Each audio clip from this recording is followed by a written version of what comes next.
Today, we're diving into the remarkable step-by-step blueprint your body follows every single time you heal from a soft tissue injury.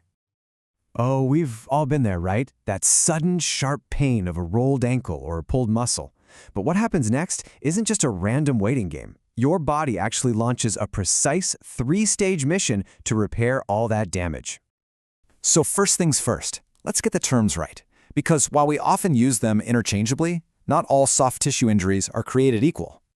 Yeah, we throw these words around all the time, strain, sprain, but they're actually very different things. A strain, that's an injury to a muscle or the tendon that connects it to the bone. Like a pulled hamstring. A sprain, on the other hand, well, that affects a ligament, which is that tough tissue connecting bone to bone, like you'd get in a rolled ankle.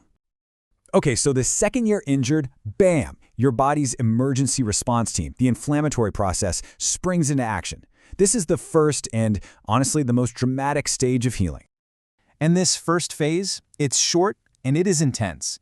It kicks in immediately and typically hangs around for the first 4 to 6 days after you get hurt. You will absolutely recognize this stage by all the classic signs of inflammation. You've got swelling, heat, and redness, as your body sends a flood of healing cells to the site.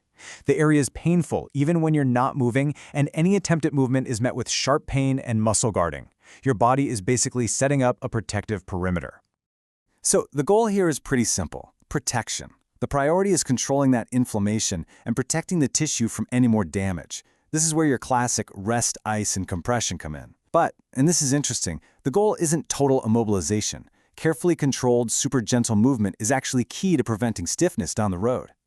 In the acute stage, the picture is crystal clear. Pain is the dominant experience. It's high, and because of that, your ability to move the injured part is very, very limited. Now, once the area is stabilized, the emergency response team gives way to the construction crew. This is where the real rebuilding begins.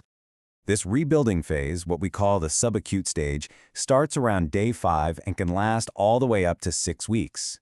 During this time, your body is busy laying down brand new, fragile collagen, that's the body's primary building block for tissue, to form a scar and bridge the gap.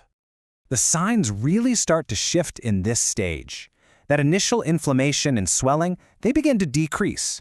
The key identifier now is that the pain only shows up when you stretch the new tissue to its limit. And no surprise, because of the injury and not using it, your muscles are probably going to feel pretty weak. The goal now shifts from pure protection to controlled motion. The key is to carefully stress this new, fragile tissue. This gentle stress is absolutely crucial because it encourages the new collagen fibers to line up in an organized way, creating a scar that's both strong and mobile, instead of just a stiff, jumbled mess. This is also when some gentle strengthening can start. And here you can see the balance starting to shift. Pain is decreasing, and as it does, your range of motion starts to come back. It's a critical balancing act, right? Pushing just enough to promote healing, but not so much that you cause a setback. And finally, we enter the long-term remodeling phase. This is where the new scar tissue gets finished, strengthened, and fully integrated to handle all the stresses of everyday life. Now, don't be fooled by the word chronic here. This is the final positive stage of healing. It can last a long time, from 6 months up to a full year, as those new collagen fibers get thicker, stronger, and organize themselves to handle the specific stresses of your daily activities. At this point, all those signs of inflammation are gone. There's no swelling, no heat, no pain at rest. Any pain you feel now is likely just from stretching that strong, but potentially tight, remodeled scar tissue. You might also notice that the area is still a bit weak, or it gets tired easily. The ultimate goal here is a full return to function. It's not just about basic movement anymore. It's about safely training the tissue to handle the specific demand you're going to place on it, whether that's lifting groceries, typing at a computer, or playing a sport. And with that, the journey is just about complete.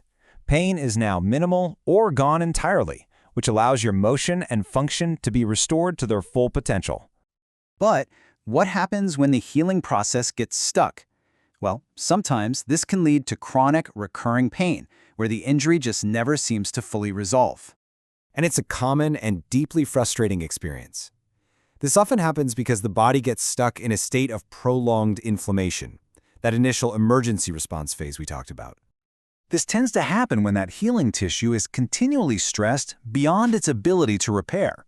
Some common causes are overuse, muscle imbalances that put abnormal stress on the area, or the classic mistake of returning to your activities way too soon, before the tissue is truly ready.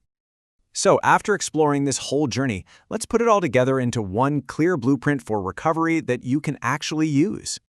Think of this table as your map for recovery. It summarizes the key signs and the main management goals for each stage, from protection during the acute phase to controlled motion in the subacute phase, and finally a full return to function in the chronic phase. Here's the crucial point. Healing isn't just a passive waiting game. Understanding this three-stage process empowers you to be an active, informed participant in your own recovery, helping you know when to rest, when to move, and when it's time to push forward.